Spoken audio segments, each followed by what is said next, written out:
if you're talking about personal mistakes on their path, then the answer, I think, for Jews, for Protestant Christians, for Catholics, for Sunnis, and for Shia would unanimously be the same, and that is that the Torah, the Bible, and the Quran definitely points out, even if some people are ignorant and they don't realize this, it does point out and it does state, those books do state that the prophets and the messengers, the divinely appointed priests, judges, and kings do commit mistakes.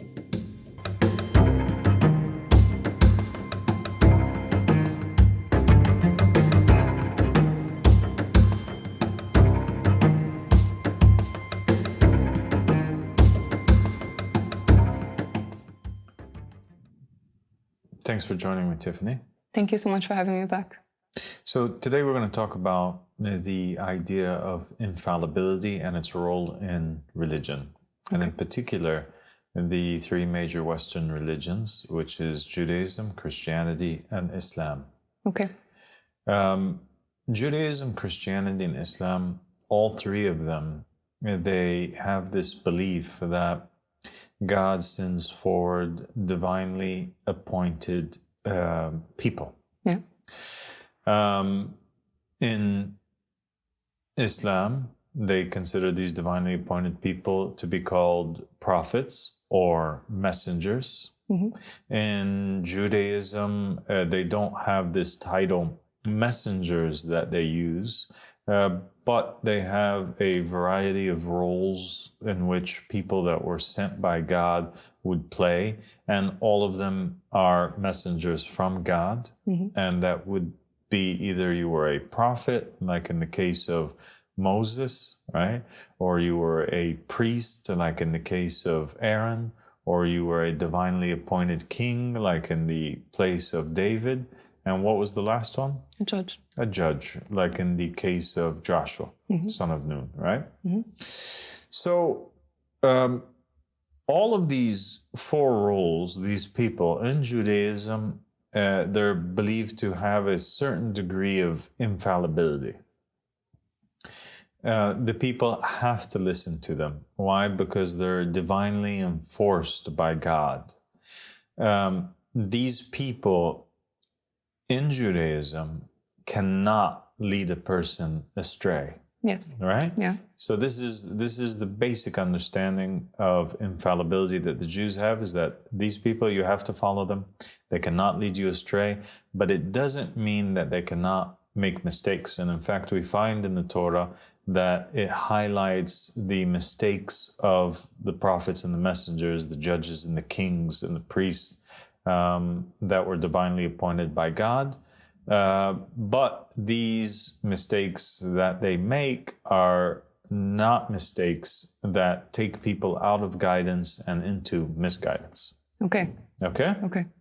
Now, we have in Christianity the same idea, because the Christians, they believe in the New Testament, but their Bible consists of Old Testament and New Testament, which is basically the Torah and a bunch of the Jewish books that belong to the Hebrew prophets and messengers, in addition to the works, the Gospels, which narrate the story of Jesus Christ on the tongue of Matthew, Mark, Luke, and John, as well as the book of Revelation, and then a whole bunch of letters and writings by Paul, the false prophet. Yes. And in Christianity, there's Protestant Christianity, right, with all of its sects, and then you have Catholicism. Yes. And both of them believe in the infallibility of the prophets and the messengers in the same way that the Jews do. Yeah. Except that in Catholicism, they believe that there's always a divinely appointed representative of God in every day and age. Yes. Right?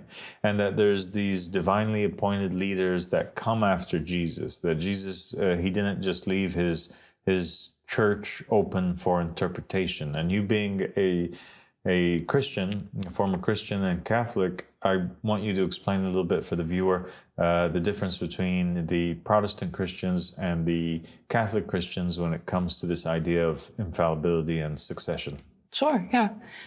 So in the Bible, Jesus appoints Simon Peter, and he says, "You are my rock upon which I will build my church, and everything that you bind on earth will be bound in heaven, and everything that you loose on earth will be loosed in heaven." And he gives him this authority, which is basically that Peter was the successor of Jesus. He appoints him and says that the authority that he has to lead and to lead on behalf of God, like not that he's inventing rulings, but that he's taking the rulings from God. He's representing God on earth. He's the divinely appointed leader and ruler. This began with Simon Peter after Jesus, and the Catholics believe that there was always a successor after that, leading up until today with the current Pope that we have today. So the Pope is meant to be the successor of God on earth, and the Pope has God's authority to rule. And his rulership and his rulings and everything that he says is actually meant to be coming from God. So this is the concept of papal infallibility. It's believed that he has this divine ability to lead people. And so the Baptists and the Methodists, they don't take that at all. They don't take that. They don't, but they believe that the divine sending of messengers ends in the time of Jesus and the 12 apostles, right? Yeah, I mean, it's commonly believed that they have with them the Holy Spirit, and they don't need a leader from God. So they reject that concept. So does that mean that all the Christians become ma'soom or infallible? In a sense, they have God's Spirit, with them. They believe that God is guiding them individually and personally. Okay.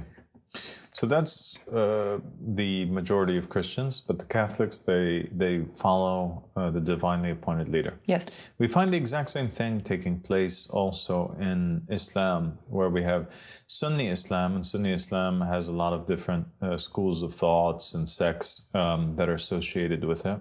And we have Shia Islam that also has a whole bunch of sects that are associated with it. Mm-hmm. And in Sunni Islam, it's very much like Protestant Christianity in the sense that they believe in no divinely appointed leader after the Prophet Mohammed in the same way that the Protestants believe in no divinely appointed leader after Jesus. Yeah. For the Sunnis, it's enough that they have the Quran, and the Quran doesn't make them infallible, but provides them with enough guidance that they don't need anything else after that. Okay. And so they believe that Muhammad was the final of the infallibles. And the Sunni Muslims, they believe that the prophets and the messengers were all infallible, and none of them made any mistakes, really. Okay. Although they do recognize that the Quran highlights certain personal mistakes that the prophets and the messengers did, and we're going to go over that in a minute. Okay. Shia Islam, it breaks down into many sects. You have the Zaydis, you have the Ismailis, you have the Twelver Jafaris, and basically they believe, just like the Catholics do, that after the Prophet Muhammad, in every day and age, there has to be a divinely appointed guide or successor to the Prophet that would safeguard his religion. And they believe that the 12 Imams who were appointed after the Prophet Muhammad play the same role that the 12 disciples did for Jesus, in the sense that they safeguard his religion, although they're not sent at the same time, but they come as successors to one another. Okay. Okay? Okay. And the different sects within Shia Islam, they all believe in this idea of the infallibility of their imams, but they differ on the appointment of certain imams, right? So some of them take certain individuals as imams, and a different line, like the Ismailis, they follow Ismail, son of Ja'far al-Sadiq, while the Twelvers, they follow Musa, son of Ja'far al-Sadiq, right? Okay. Okay. Peace be upon them. It's a cool parallel between the two faiths. It is. They have this differentiation between two major groups. Exactly. So the Shia, they believe also like the Sunnis do and like the Christians do and the Jews, and it seems like everybody's on the same page, that the prophets and the messengers and the people that are appointed by God, they have to be enforced by God to a certain degree, or else it's pointless to follow them. Yeah. And they all agree that their mistakes, the mistakes that the prophets and the messengers can do, are mistakes that cannot take people out of guidance and into misguidance, or else it would be pointless.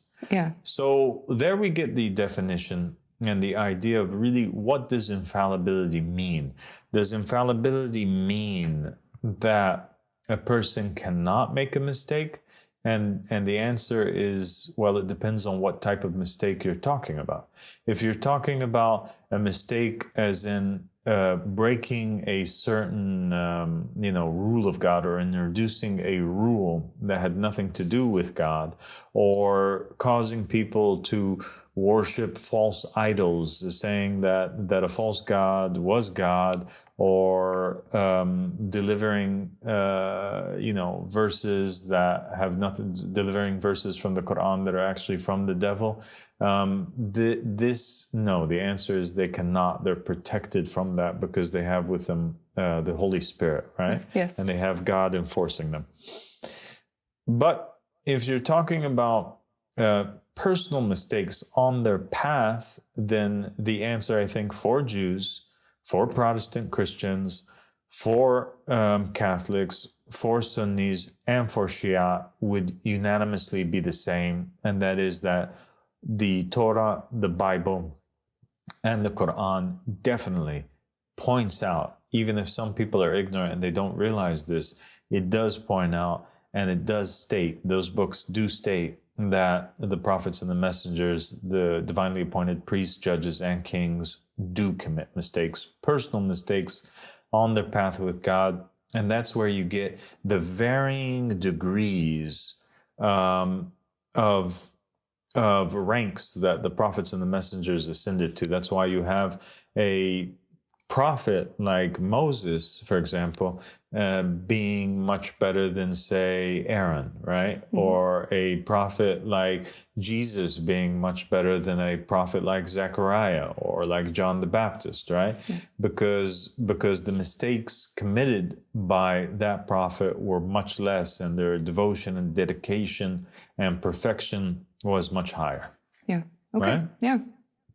Okay. That's an interesting topic, because I think that it's actually widely misunderstood. And I've heard many people say that it's impossible that a prophet could make a mistake. But I agree with you that I can even think of, some stories where it would seem that it was a mistake, but not the mistake that would lead people astray from God. Now, the final aspect of infallibility before we continue on our journey would be this differentiation between two types of infallibility that people might think of when they're mentioning the word infallibility. There's earned infallibility, and earned infallibility means that a prophet or messenger or an individual was not born infallible. His nature was not infallible. He came as a normal person, and at a certain point in his life, he's chosen, for the message. And through his dedication, through him being a good believer, receives the Holy Spirit and then becomes infallible. So an example of earned infallibility would be, we'll talk about like very evident examples, right? Okay. So in Christianity, you might have somebody like Simon Peter. So at some point in time, after following Jesus, he is chosen to be Jesus' successor. He's given the Holy Spirit, and he becomes infallible. But that doesn't mean that Catholics believe that Simon Peter was infallible his entire life, do they? No, they don't. Exactly. Yeah. So that's what we mean when we say earned infallibility. And I think that all of the prophets and the messengers and the kings, for the most part, had this type of infallibility. They were normal people who had normal lives, who were not born infallible, but at some point in time, there's a certain moment in the Torah, in the Bible, in the Quran, where they get chosen to be messengers or representatives of God, or moments when the Holy Spirit comes down upon them, and that is the moment where their infallibility begins. Okay. Yeah. Okay? Yeah. The other idea of infallibility is this concept of inherent infallibility, that the person is inherently perfect, that he never committed a mistake or a sin. And I think that this concept of inherent infallibility is absent within Judaism. Earned infallibility for Jews applies to all of their prophets and the messengers. Yeah. They believe that all of them made mistakes, and all of them, before they were chosen, had mistakes or had normal lives, right? Yeah. Yeah. They would all fall into that category. And the Jews believe that nobody is perfect except for God, right? The Christians, because they believe that Jesus is God, yeah. they would say that Jesus had which type of infallibility, Tiffany? Inherent infallibility for sure. That he was born infallible. And he never had a mistake in his life, and actually, they say that he was born of a virgin birth. Exactly. Right? That he is the Son of God. And because he was born of a virgin in Christianity, he does not inherit the original sin of Adam. Right? Right. So therefore, He's sins and mistakes don't apply to him because he's not polluted by that. Yes. All right. Yeah. Okay. Now, which is interesting, by the way, but it's a topic for another episode, because they claim that because he didn't have a father, he didn't have sin because he couldn't inherit the sin from Adam. But yet in Christianity, they believe that Eve was the original sinner, right? That, not Adam. Yeah. I mean, Adam was too, but Eve was kind of, she's the first one who ate from the tree. And so we'll discuss in the future aspect about sin. Can it come down? Does it come down through the womb or through the seed, or how does this take place? Okay. And then we have the idea in Islam of inherent infallibility. And I think that for Sunnis and for Shia, they both have narrations which regard the Prophet Muhammad sallallahu alaihi wasallam as being inherently infallible. They believe that the Prophet Muhammad was always protected and safeguarded from ever making a mistake. Yeah. And history, the narrations of the Ahlul Bayt alayhim salam, and also the Sunni narrations demonstrate that. And there's one narration which speaks about how the Prophet, before Islam, he was invited to go to a party, and there was a lot of alcohol and other things that were going on there. And God causes him to fall asleep, so that he doesn't partake or participate in this matter. So you find that the Prophet's always been kind of protected from that. And there's, and he's always been known as the righteous one. He's always been known as the trustworthy one. He's always been known to be extremely honest and to have these traits of perfection from the time that he was a little boy all the way until adulthood and during the rest of the course of his life. Okay? Okay. All right, so Jews, they believe in earned infallibility. Christians, they do too. So do Muslims. But for Christians, Jesus has inherent infallibility, and for Muslims, Muhammad sallallahu alaihi wasallam has inherent infallibility. Yes. Right? Yes.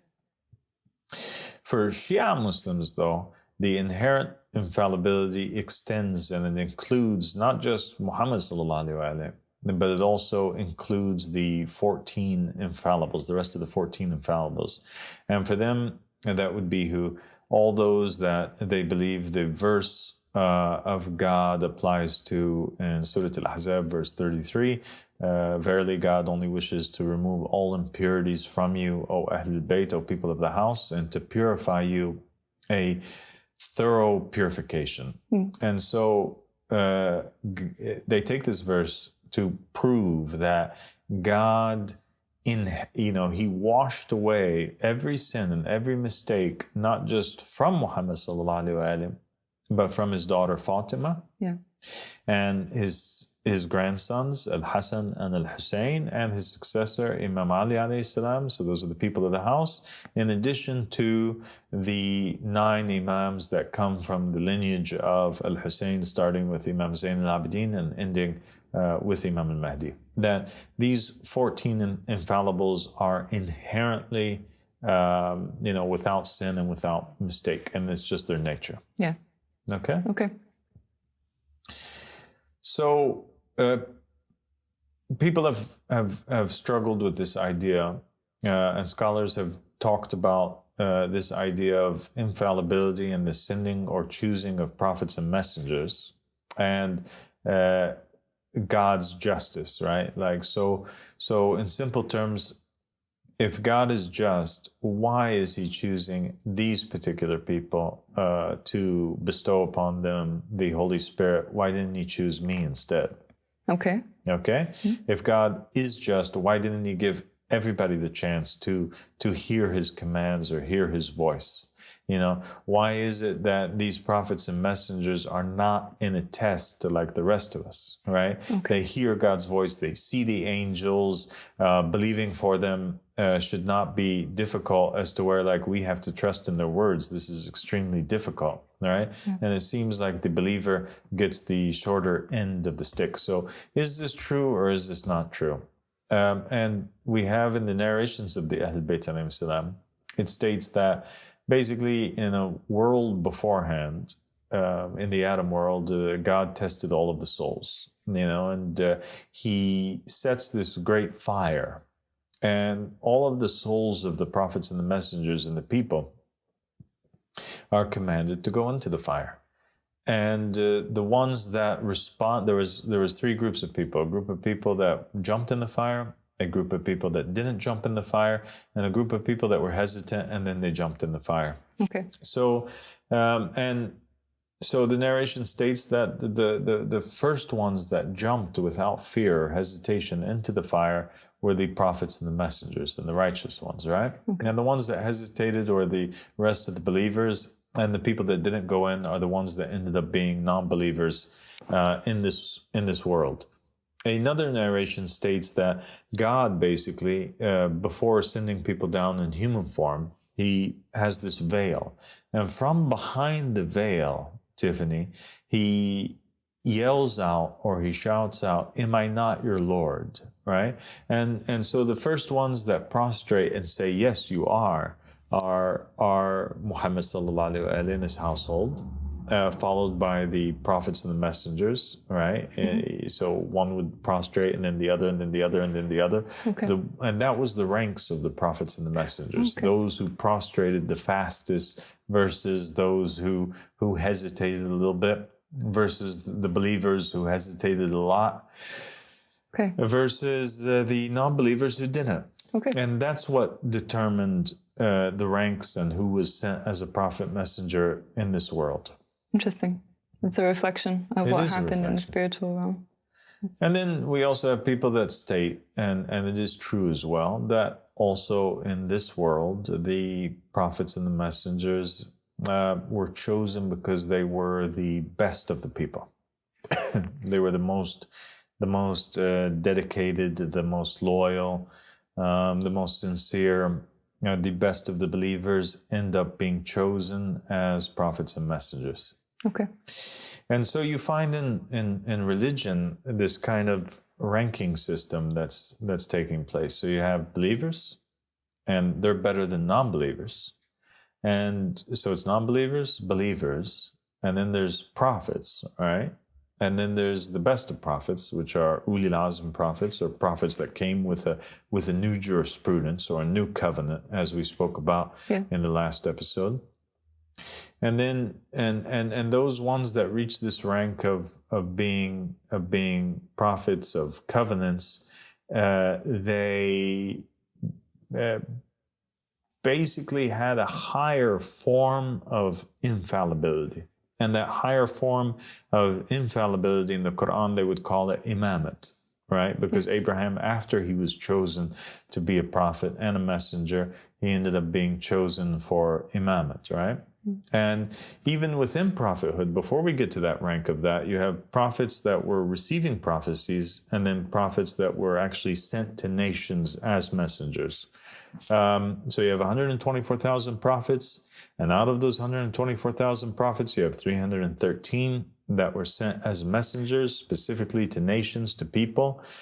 These ones, they could prophesy, but they weren't in task. They didn't have that task to go to a particular nation, as to where the best of those prophets that received the guidance from God, they were actually sent forward with a task to face a nation. Okay. And so it had to be those prophets with the best of faith, the best of certitude, right? Yeah. Because it's easy to receive a prophecy from God in a dream. Yeah, you believe in yourself. You know it to be true. Yeah.